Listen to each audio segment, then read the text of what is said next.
Well, this is quite an incredible instrument, This is designed by Wayne Stuart, who has given me the honour of being able to play it for a day. And there's nothing like it, I don't think, in the world. The amazing thing about it for me is that it's filled with new ideas that haven't really been tried in the history of the piano. So to me, I'm listening to this instrument that resonates better than anything I've played. The harmonics are clearer than any instrument I've played, and there's more options for altering the sound with your feet than any piano I've played. And because of that, it takes a lot more concentration and effort to master the sound and to control it and make it do what you want it to do.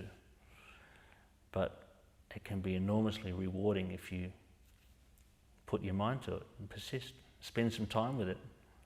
So I've only in the last sort of 12 hours or less, I've developed a relationship with these instruments.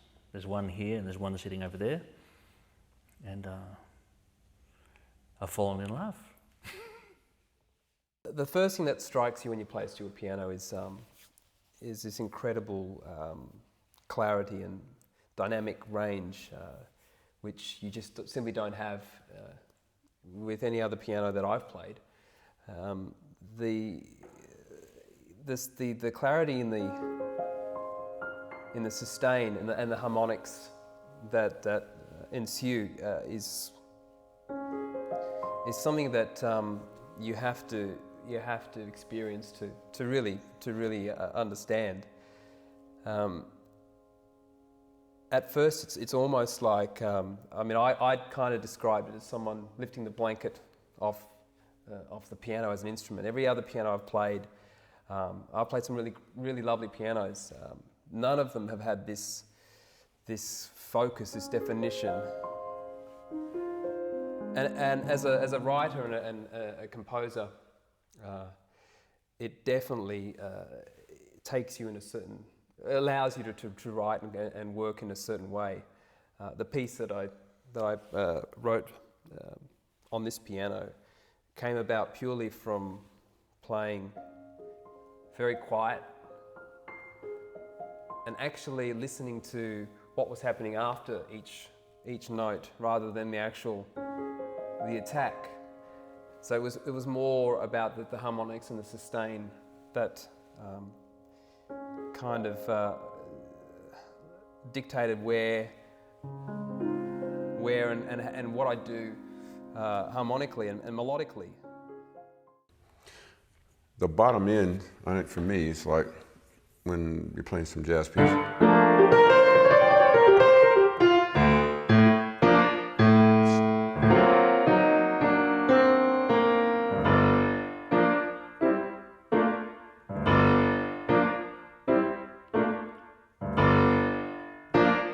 It's very responsive.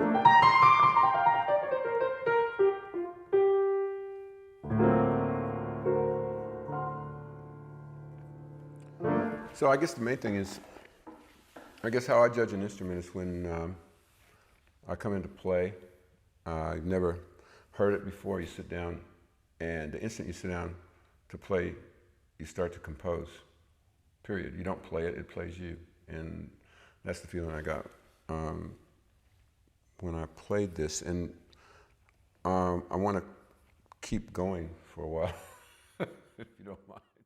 And it was the only piano that I'd come across that could deliver a clarity of sound and a constant voice across the whole range of the piano. But particularly the clarity of the sound is very dear to me, and I think evokes an amazing emotional sensitivity in pieces.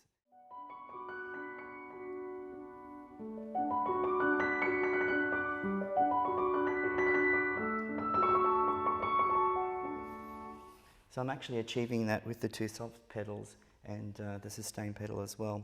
So the actual nature of the piano is extremely clean and clear, And although it's challenging for the player, the amount of control that you can have with this piano is quite exciting and quite amazing.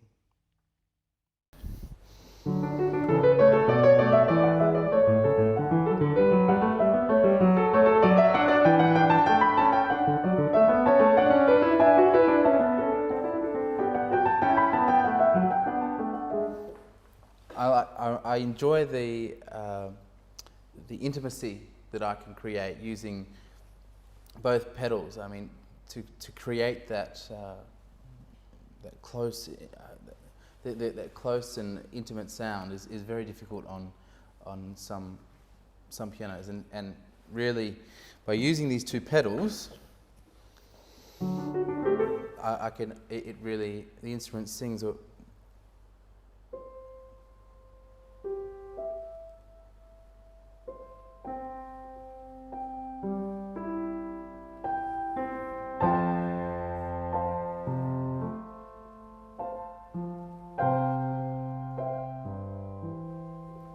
This is an interesting, soft sound, very intimate, and also it can really roar if I need it to. It has a new resonance and a sustain power that I think is going to illuminate the repertoire in all sorts of new ways.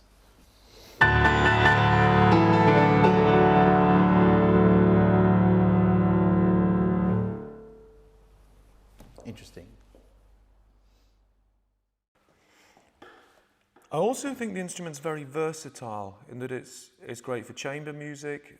Because of the fourth pedal, we really can control it for most instruments. But as a concerto instrument, it can be huge. It can be colossal, the sound. And it's great that it's made here in Australia, and I think Australia should be very proud of this instrument. I find it quite moving on the frame. We've got Terra Australis. It's a nice thing to write.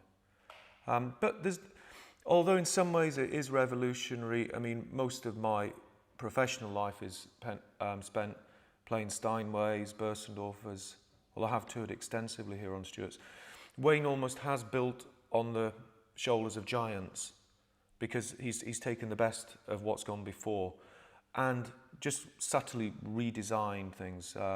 So in some ways it is revolutionary, in other ways not so much. It's still a piano. I think what he's done though, he's given there's a possibility of more colours, and he's opened up a new sound world.